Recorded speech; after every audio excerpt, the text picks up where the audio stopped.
Hi, I'm Dan Kimball with the Morgantown Area Chamber of Commerce, and we're pleased today to be hosting the 2015 candidates for City Council election here in Morgantown. We want to begin by asking you to remember to get out and vote. The election is in late April. We want your voice to be heard. But today, we want their voices to be heard. And so we've invited them to come in and share with us on some areas of economic development, community infrastructure, and the future of Morgantown. We welcome them. We're thankful that they've taken the time to be with us. We hope you enjoy it. Our first candidate is Ron Bane from First Ward. Thank you for having me. I want to introduce myself. I've been on council for 7 terms, 14 years, and I'm the only council member that was actually born in Morgantown on council right now. I've been engaged with council for these 14 years, and I really take a pride in being on council. I enjoy working with people, and I'd like to pursue another term. That's pretty much it. Of the 8 objectives under the city transportation policy, which 3 do you feel are most important and why? Which responsibilities under those objectives do you favor the most to implement? When I looked at these, they were very interesting, and I've selected Objective 3, expand the ridership and coverage of bus, PRT, and the alternate transportation. And I'm on the Transit Authority, and I see the impact of that the Transit Authority has had on Morgantown by having the passes for the students to ride, and that's helped a lot. But I think that the PRT maybe be able to expand to people that would like to buy a pass, those people that work at the hospital that may want to commute downtown and then take the PRT, or even walk downtown or ride their bike to the PRT, have them the opportunity to buy a pass. The other one I was very interested in is working with the university to manage university-related traffic. And there were some things I'm talking about Grumbuns Island, talking about some pedestrian ways that can be utilized in that objective, and that was actually Objective 4. And I think that we can expand our partnership with the university in looking at ways of how we can move undergraduates and also working with the graduate students on what modes of transportation they would like to use in the future. And then the last one, I put Objective 5 and 6 together, which one is bicycle and the other one is pedestrian walkways. And one of the things that we can do is, if we look at the infrastructure that we have, we can actually make urban walkways with existing sidewalks. And that's one of the keys to us making a connector to the rails to trails and putting those objectives in place. And I think working with the university, with the hospital, with other agencies like Myland and other places to say, okay, we're going to designate this sidewalk as an urban trail that gets you to the trail, and then on the way there, promote those walkways as things to see. So those were the objectives that I chose for that question. Of the 7 objectives under the City Council's Community Facilities and Services Policy, which 3 do you feel are most important and why? Which responsibilities under those objectives do you favor the most to implement? Well, when you look at these objectives, Objective 1, of course, it says maintain high quality services to meet the growing needs of the community. And underneath this, they were talking about sanitary sewers, water, stormwater fees, those kind of things that we're working on. I'm a member of the MUB board as a citizen, not as a council member. I wanted to be on MUB years ago, and I was able to be elected onto the MUB board. Those things that we're looking at right now is expanding the treatment plant so that we can look to the future of 10 years of coverage. And those are the things that we've got to look at, of what plans do we have in a 5 and a 10 and maybe even a 20-year policy. And I think objective 1 is that's where you work with MUB and make sure that those things happen. Objective 2, maintain and expand parks and recreation facilities and programming. It is imperative for a town to continue its existence by bringing lifestyles to parks and recreations. People want to be here, and one of the ways you get them here is to see the facilities that we have, the skating rink, the trails, the White Park. You know, you have parks all the way through town. Those things we have to continue to make and promote in a way that brings people to that center core of town. And then the last objective was objective 6, continue to improve city services and community engagement. This is imperative. I mean, we have some of the best employees. We have 250 employees, roughly, that do impeccable work. And with that small workforce, we get a lot of things done. But we continue to need and have people engaged in the community to make sure it's better. And I think that objective is solid, and I think that's one of the ones we should implement. So that's the end of that question. Of the 7 objectives under the city's economic development policy, which 3 do you feel are most important and why? Which responsibilities under those objectives do you favor the most to implement?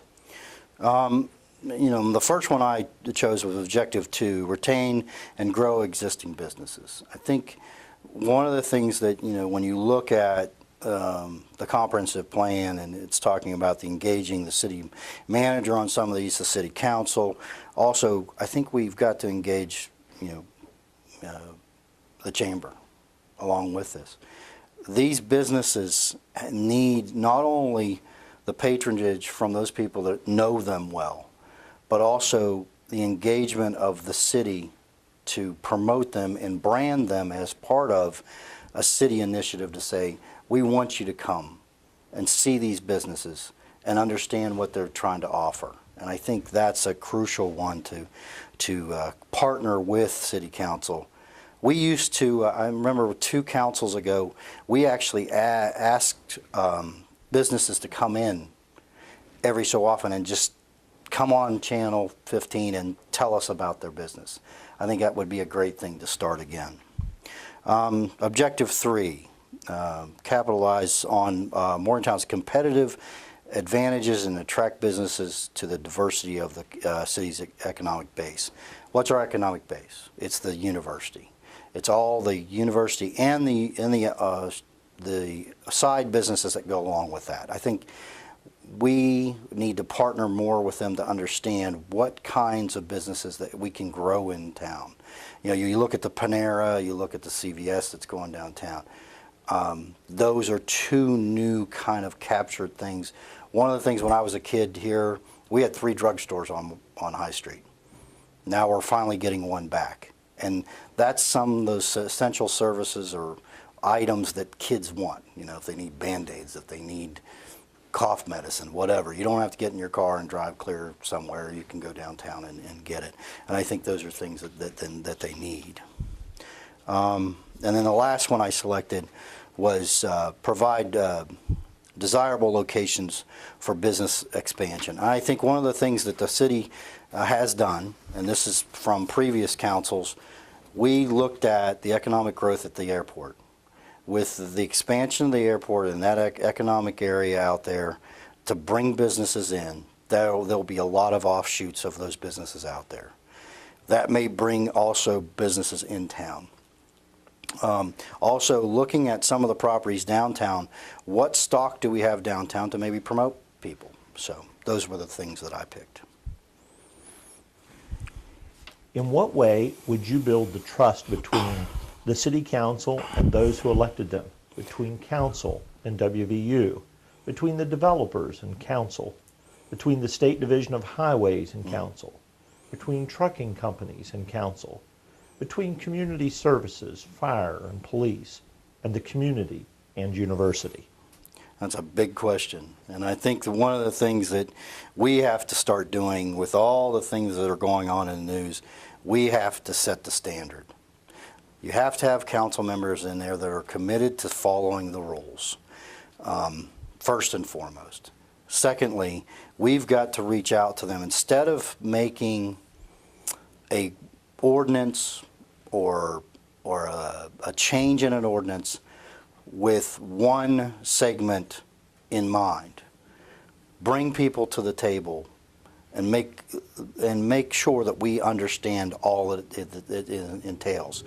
Because we find, as time goes on, in my 14 years, there's a lot of times where unintended consequences happen, where you think this is the best thing since sliced bread, but then you pass this ordinance and you find out, oh my, these other things are happening. So there is and I'm not getting into each one. I think there is an overall trust comes from experience with a person. Trust comes from the consistency of a person. Trust comes from the integrity of a person. And I think that's one of the things that we need on council, and we have to have that and maintain that. The Chamber is obviously interested in a vibrant downtown. What ways do you believe the downtown can move forward to further enhance business development while being the welcoming point of our community to attract people to shop, dine, and engage the arts community? I think, one of the things, and I apologize, I don't know the initiatives of the Chamber as much as I maybe should, but that partnership between the Chamber and the CVB is crucial. And almost daily there should be some sort of interaction between the two to understand what those constituents that are paying fees to both agencies understand what they want and how we're going to brand this city and how we're going to promote those initiatives to bring people to the town. It's got to be it's a comprehensive situation where you have to have government along with those agencies like the Chamber and the CVB to bring a package together so that you can promote outside and bring those people that maybe have never experienced Morgantown to come down and try it. I go by the phrase of, Morgantown starts here. Why not have that initiative and say, if you really want to see Morgantown, this is where we start. And then we connect them to the other things that we also offer. So that's my answer.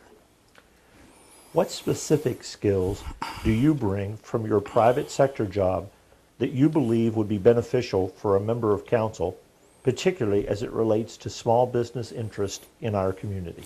I graduated from WVU with an MBA. I have, at the hospital, I've got to create and run one business, which was University Medical Labs. Started with no employees, finished with about 15 employees with a $2 million cash flow. What we're trying to do is build up business to bring in esoteric testing so that we were utilizing it to lower our cost per test. So I got to work with many smaller businesses, doctors' offices throughout the state to bring in those tests. So that I got that experience with them. And then also right now in my current job is I supply soft goods to all the departments at the hospital and also the other agencies that are affiliated with WVU Healthcare. And I have 48 employees, so I have to do a payroll. I have to everyday, day-to-day operations, and also look and plan for the future and budget and do those things. So I bring those skills that I have to use every day to council. Morgantown was recently granted home rule status. How would you utilize the powers of home rule to improve our community? In particular, would you use the taxing power? And if so, what would you use the funding to address? Well, here's the home rule does give us some options. And one of the things that I'm concerned about, it's so easy to say, let's just tax. What I'd like to see us to look at some different ideas to understand how we can look at those things that people want. And I always looked at it, over my experience and my years on council, the four things that people want are police, fire, their roads, and they want their garbage picked up. If you do those four things well, then the other things that come along, those things that are above the parks and the facilities that you can offer, and those things that aren't one of those four things, come with that. I think that when we look at taxing power, we have to be very careful. And I always use that unintended consequence. We don't want to punish somebody in the city when they're doing their doggonest to do the best they can. And I don't want to punish a business in any way. So if we can do this in a way that funding can come through a tax, then that's fine, but I'm going to be very skeptic on that. I would like to see a way of funding and being creative in how we can collect the B&O tax that I think we should be collecting. I've asked the city manager several times for a report. We have a person that's actually looking into this. I've not yet got that report. So until I see that report and feel that we're getting the most that we can right now, this council really shouldn't move forward until we understand what's out there, what we're up against. Thank you very much. Yeah. Thanks for having me.